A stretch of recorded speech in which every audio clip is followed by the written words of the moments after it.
Okay, let's see what we have here today. We have a Vistaprint order. If any of you have ordered before from Stampscapes, you know that I include these, what I call idea cards, which are basically postcards, or they are postcards, of different scenes by me or different people showing, or that can help give people compositional ideas, color scheme ideas, media ideas in some cases.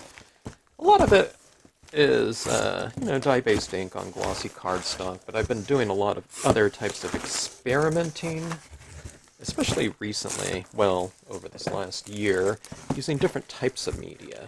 So you get all kinds of different looks with these idea cards, and I'm like anyone else. I have to order these when they're kind of on sale at Vistaprint, so I waited for those Black Friday sales, and surprisingly, this thing gets here really fast. I don't think I'm close to where they're shipping it from, but they're pretty good. But I placed one order, and the crazy thing about it is, as far as the tracking goes, it's getting shipped to me, this one order, in 5 different shipments. When they do, professional printers do printing, they gang print things, meaning, it's not just this one postcard they're printing on. The master panel might be, I don't know, it might be 5 feet by 10 feet wide or something like that, and then they print all of these in one screen pass or print pass, and then they chop it all down. So, I don't know, Vistaprint, with these online shipping entities these days, or, I don't know, over the last 20 years, they gang print things, and I think they use different printers from around the country, too. So, I don't know what how they possibly organize all that, but it's got to be pretty crazy. Okay, so this order of mine is of a bunch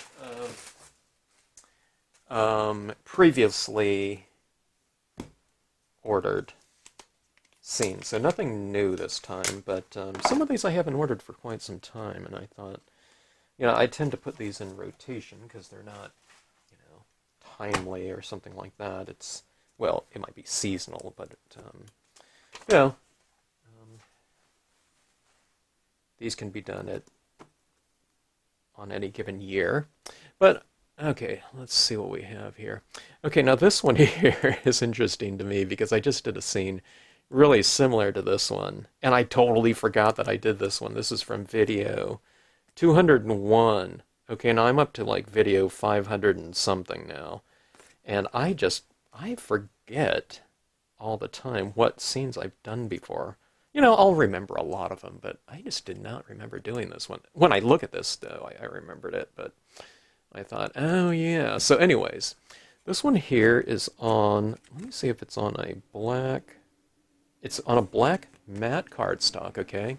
This is the pine tree here, stamped 4 different times. No, it looks like 5. I slipped another one right in here. And then I used a press-on star here. These are press-on stars. I don't know if you can still get them. I think you can somewhere. Someone makes the, like rub-on transfers, and I used to buy them. They used to come in positive or negative. You can get them in black or white. And I used to buy a lot of things in white. Okay, this is from Scenic Sentiment.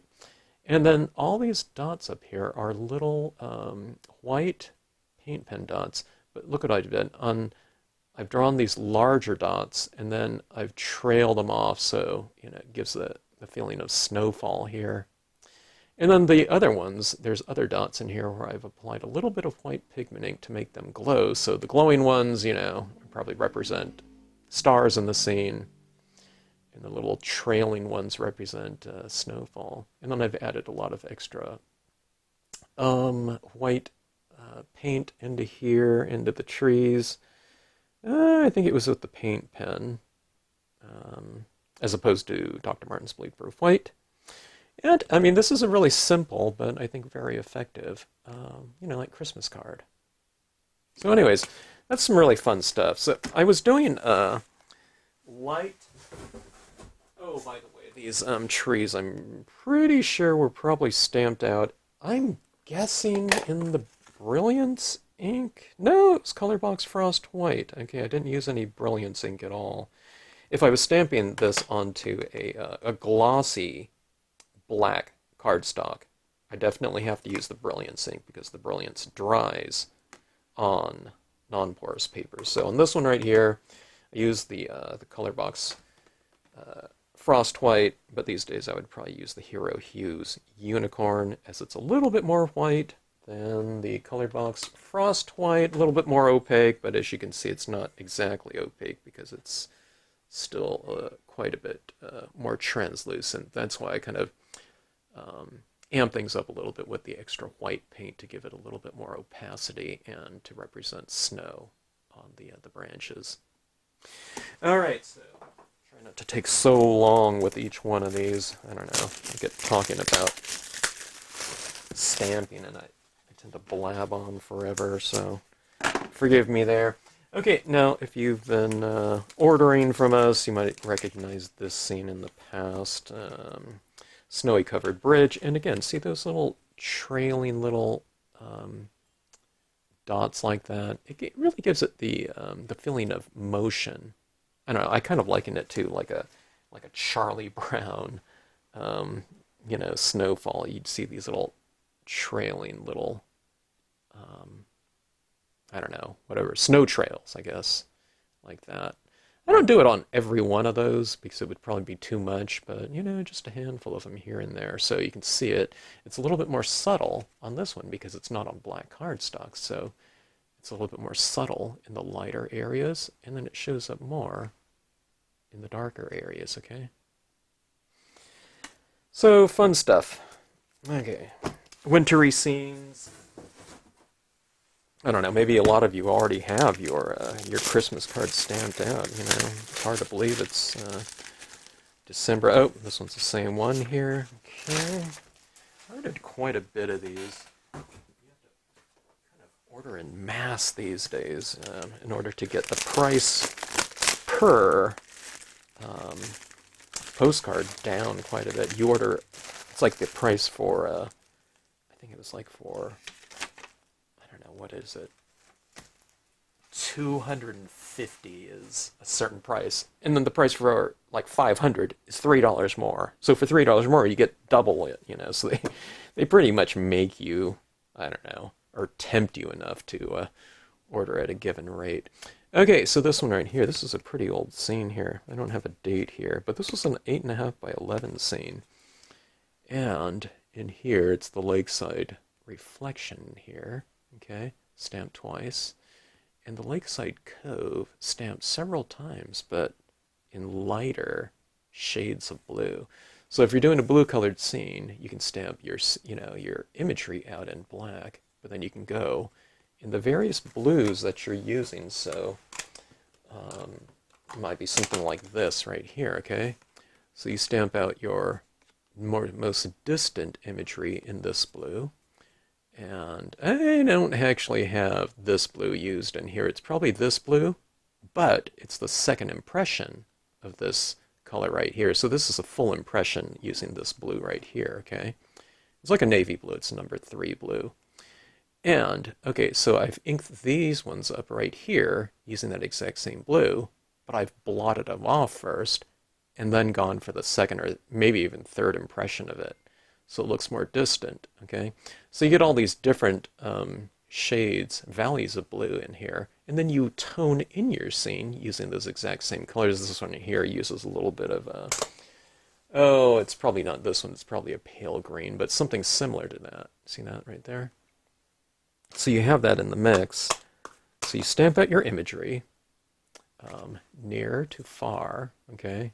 Light, medium, dark, far, closer, closest, okay? And then you save your most nearest objects in black. But then when you tone all those colors in there, It just kind of brings everything together, and color can represent distance, okay, and really push your imagery. So this one's kind of an extreme example of that. And this one's pretty fun. It was done on a 8.5 by 11, which at the time I wasn't doing quite so much. I am a little bit more these days, stamping out some larger scenes and finding it really fun to do.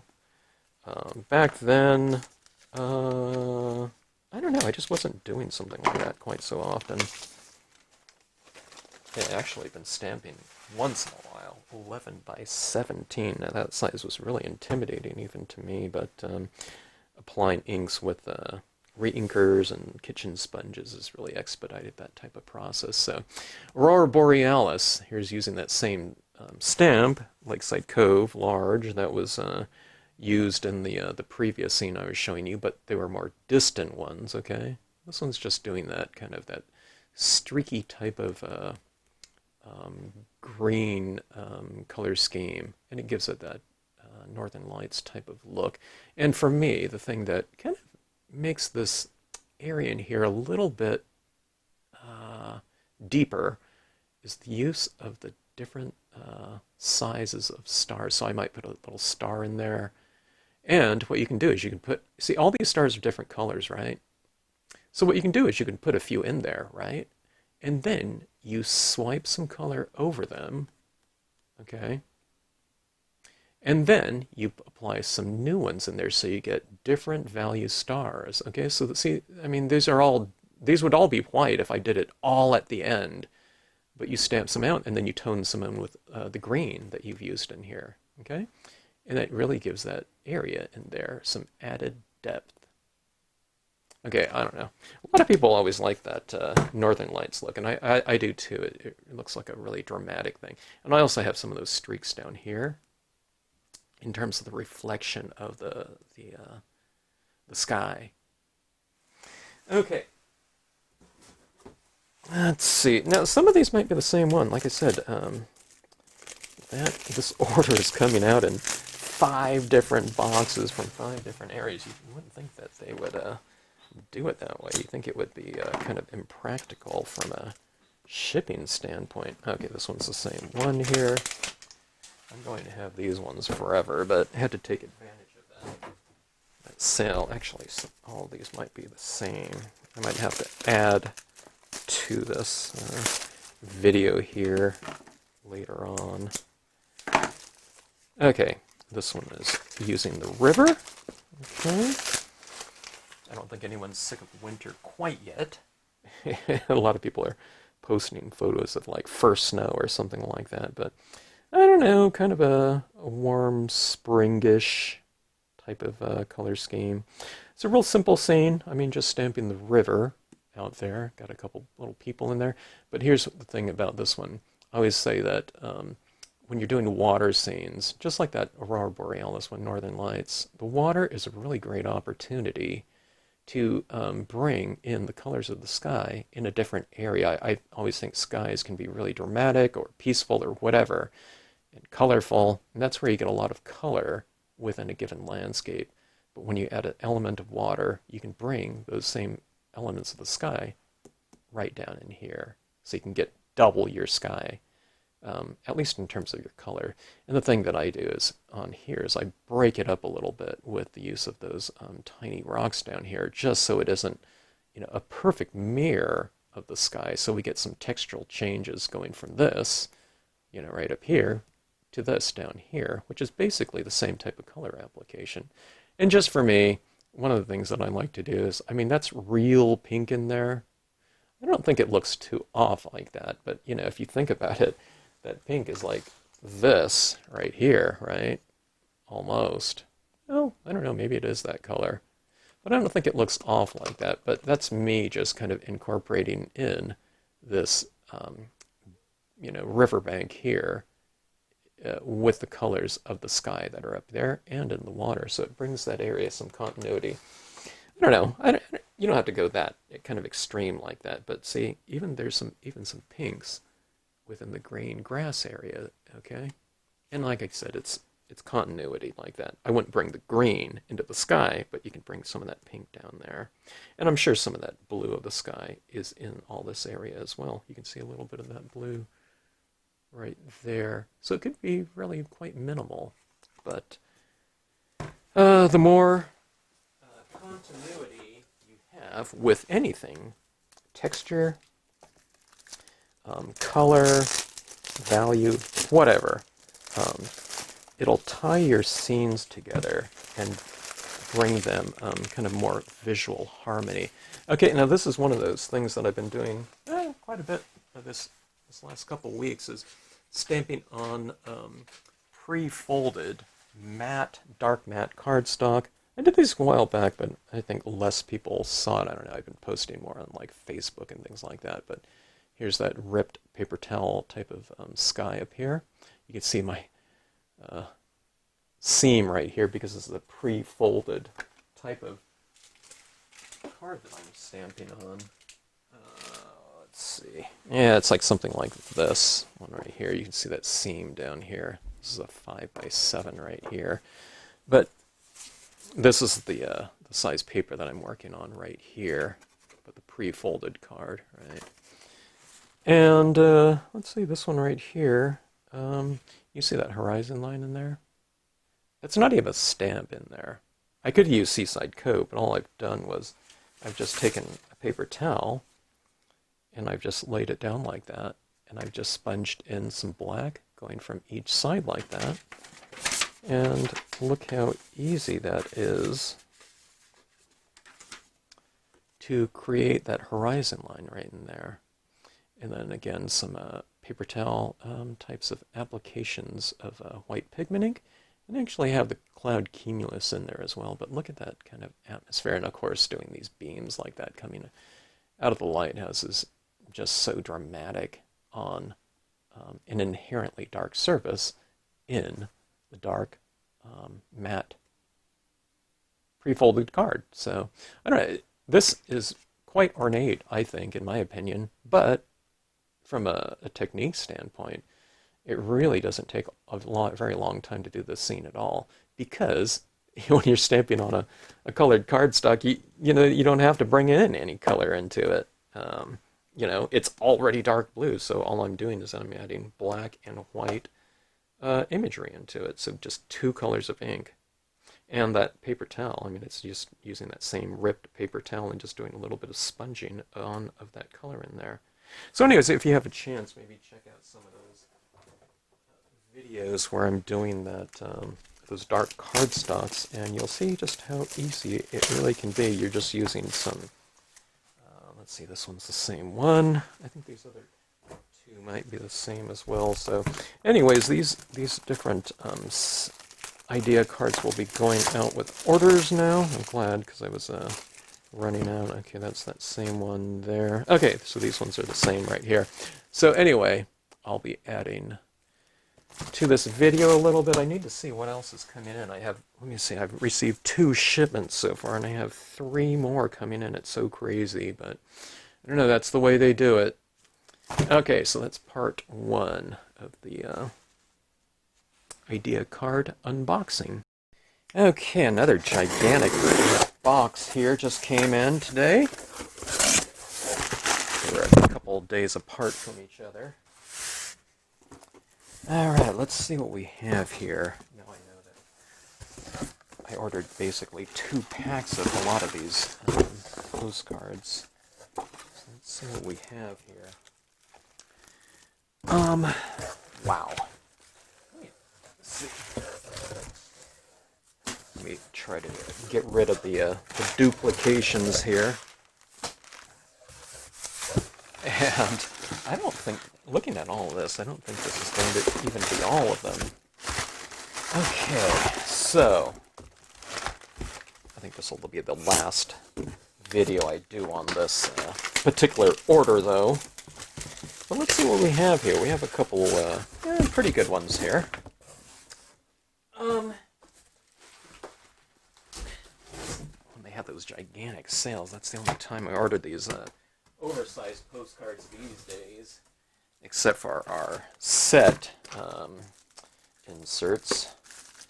So this is a set insert. This is my Scenic Sentiment postcards. Started ordering these ones, I don't know, 15 years ago or whenever. I have an old address on there, which I really need to change. But anyways, this is the Scenic Sentiment. Scenic Sentiments, when you have those kind of word stamps on there, they are a stamp, but I see them as like a really key embellishment when they are employed. This one's from Scenic Sentiments 4 right here. And they're kind of broken up into kind of general themes. I wasn't thinking about that when I was putting together these sets, but one of them is kind of more sky-based and night sky-based. One of them's a bunch of words, or a couple of them are. And these ones are a lot of different quotes here. In the woods we return to reason and faith. Music in the soul can be heard by the universe, etc., etc. But these are really great little embellishments.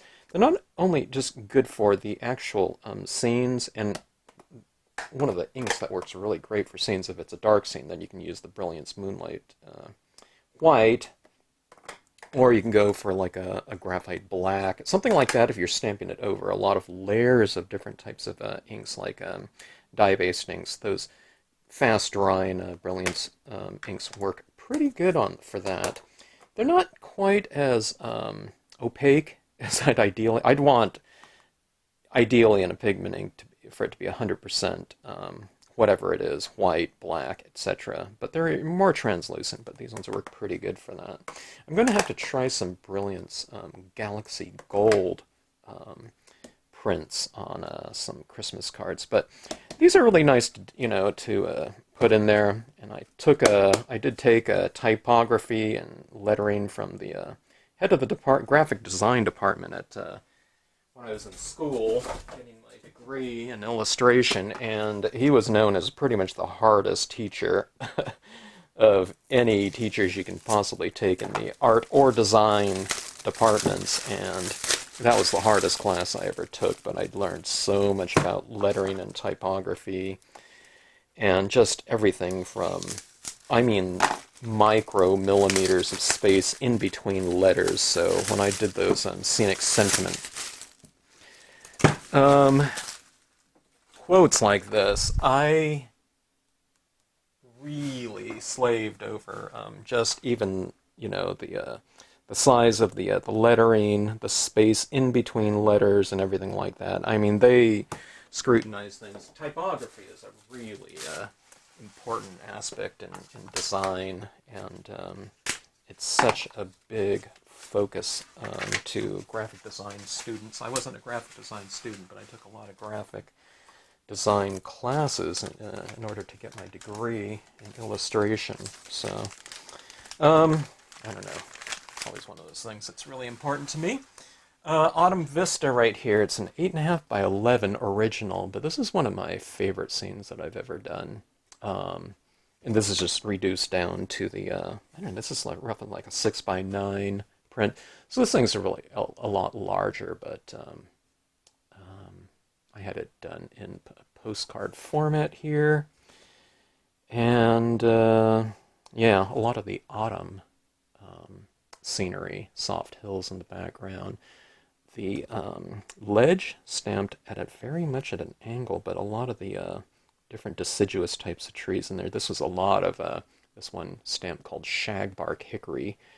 Probably stamped, I don't know, maybe a dozen times in here. And for these trees in here with the multiple colors like this, inherently, a lot of people are used to stamping something out and then coloring it in. But the way you do, different types of foliage like this, if you're doing it in different colors, is you just take your pens, there's some greens and reds and browns in here, and you just color your stamp, with those different colors using markers like these ones. These are the 1500 series Marvy markers with that big fat brush tip on there like that. Just color them up, stamp them out, and then you have those colors inherently in your impressions, as opposed to stamping something out like an outline tree and then coloring it in. So, the fun of dye-based markers like that. And there's the oak branch overhanging like that. I did that one in black because if I did this one in color, it would just kind of blend in with the background. So that's how you do something like that. And here's some black foreground imagery as well. Otherwise, things get a little bit muddled, and I had to put in some dark trees in between here. Otherwise, when you do everything kind of all in color without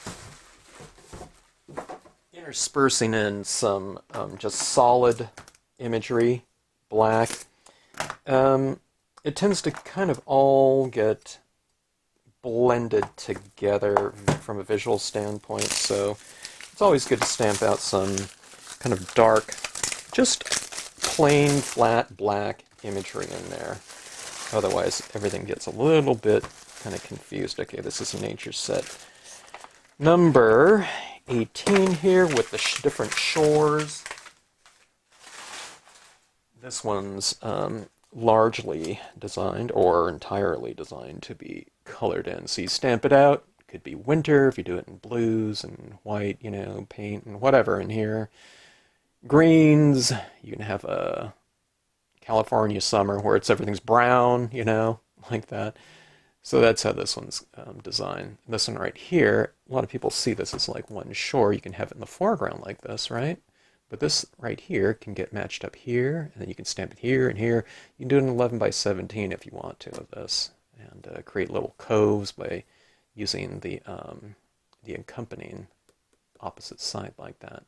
And this one right here, I never really meant for these to be used in the same scene, but you could take this one and stamp it over here, and it looks like, you know, it's farther back in the distance. Or you can take this, stamp it right here, then you can take that one, and stamp it there. You know, most of us don't do like larger 8.5 by 11 scenes. I don't do those very often myself, but the fact of the matter is, with any of the Stampscapes stamps, you can do whatever size you want.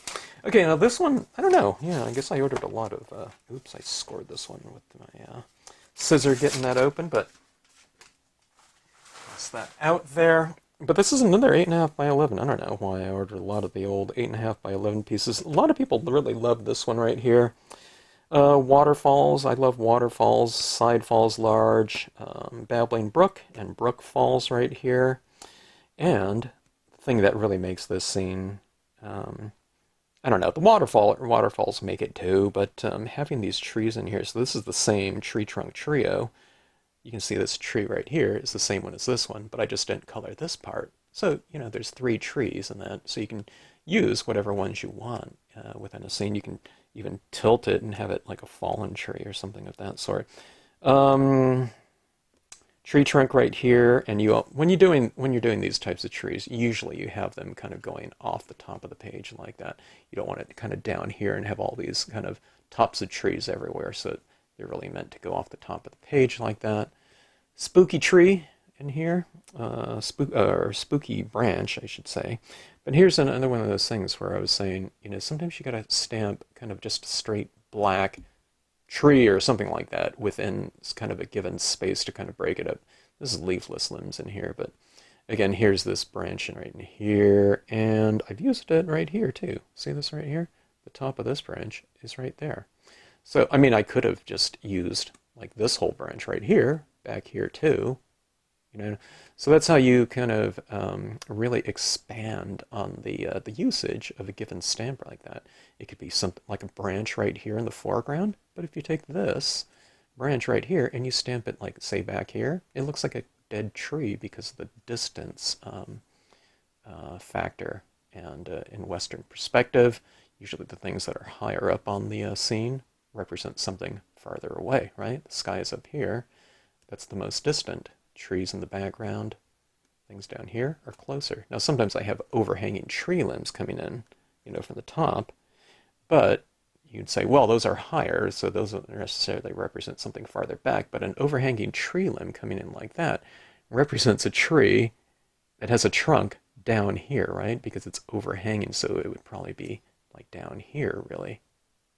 So anyway, a lot more postcards, and these ones will be going out with all the current orders until we are out of those given postcards. I don't know, I mix and match, though. I bought some to really keep in stock for, I don't know, future giveaways as well. But like I said, They do go out with all the orders, and it's whatever ones we happen to have at any given time. So it gives all of the stamps used, and sometimes a little blurb on what I was thinking about in terms of the creation of that scene.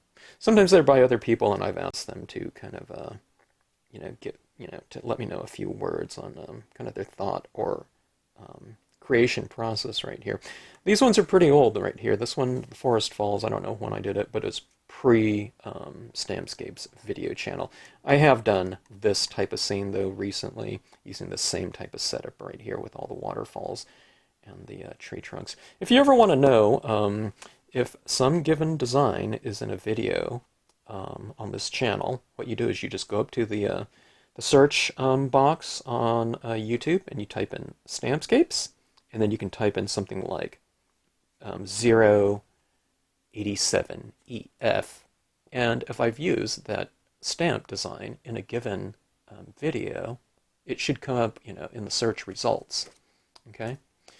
All right. So, anyways, thanks for watching. Hope you enjoyed it, and if you're the recipient of a lot of these new idea cards, I hope that they come in handy for you, and that you enjoy them. All of these things are on things like my Flickr account, in terms of being able to see them, but sometimes it's just nice to have, a good old-fashioned hard copy in hand.